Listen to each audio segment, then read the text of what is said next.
Dans les savanes, voyageurs et marchandises s'entassent dans des camions ou minibus surchargés. Une pratique illégale mais tolérée par la police routière, parfois même à 2 pas de ces postes de contrôle. Résultat, chaque nouvel accident relance les promesses officielles de rigueur, mais rien ne change, et les drames se répètent. Dans la région des savanes, les accidents de la route se succèdent avec une régularité tragique. À chaque drame, compassion officielle et promesses de contrôle renforcés reviennent comme un refrain. Mais malgré ces annonces, le problème persiste, laxisme policier, imprudence des conducteurs et indifférence des passagers maintiennent la région dans un cycle d'accidents meurtriers.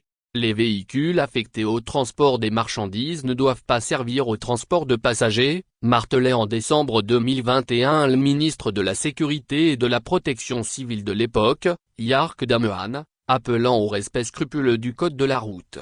C'était au lendemain d'un grave accident survenu dans le village de Mir, sur l'axe Varkambou-Dapahan. Le bilan était lourd, 12 morts, dont un nourrisson de 6 mois, et 26 blessés graves. Dans la foulée, le gouvernement avait annoncé un durcissement des contrôles routiers. Une annonce de plus, vite oubliée. Car ce drame n'était pas le premier. En 2013 déjà, un camion de marché revenant de Bandchal, dans la préfecture de Kpanjal, avait causé la mort de plus d'une vingtaine de personnes et fait plusieurs blessés. Plus loin encore, en 2002, l'accident de Nanergou, sur la nationale N-1 à 5 km de la sortie nord de Dapahan, impliquant un camion de retour du marché de 5AC, avait fauché près de 30 vies et laissé de nombreux mutilés à vie. Ces tragédies rappellent les mêmes réalités. Les routes de la région, comme d'ailleurs à travers le pays, continuent d'endeuiller des familles, et les annonces officielles ne changent rien au cycle infernal. Au cœur de cette hécatombe routière se trouve une pratique aussi courante que meurtrière, le transport mixte de passagers et de marchandises. Dans la région, commerçants et clients se rendent au marché entassés dans des camions surchargés, aux côtés de sacs de maïs, de haricots, de feuilles de tôle ou de ciment.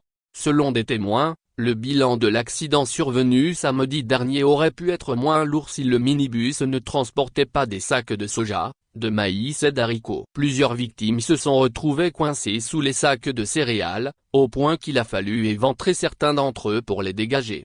Cette habitude s'explique par une logique économique, voyager ainsi revient moins cher, car les passagers bénéficient d'une réduction en partageant l'espace avec leurs marchandises. Opter pour un minibus, tout en laissant les marchandises suivre dans un camion, coûterait presque le double. Dans une région marquée par une pauvreté structurelle, le choix paraît rationnel.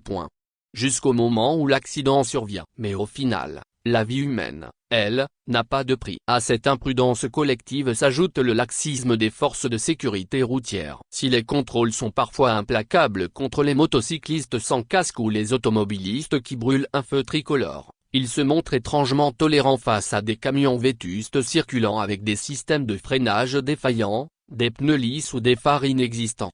Plus grave encore, la pratique du transport mixte est rarement sanctionnée, alors même que le code de la route l'interdit. Le dernier accident est d'autant plus révoltant qu'il s'est produit à moins de 2 km du poste de contrôle quotidien de la division de la sécurité routière, DSR, où des policiers sont visibles chaque matin.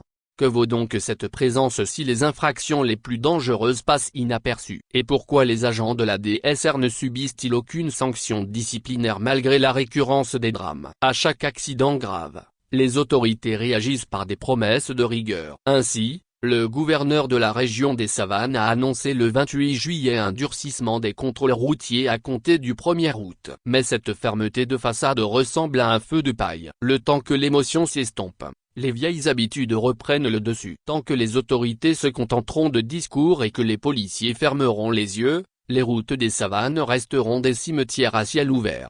François Bangan. Source, l'alternative.info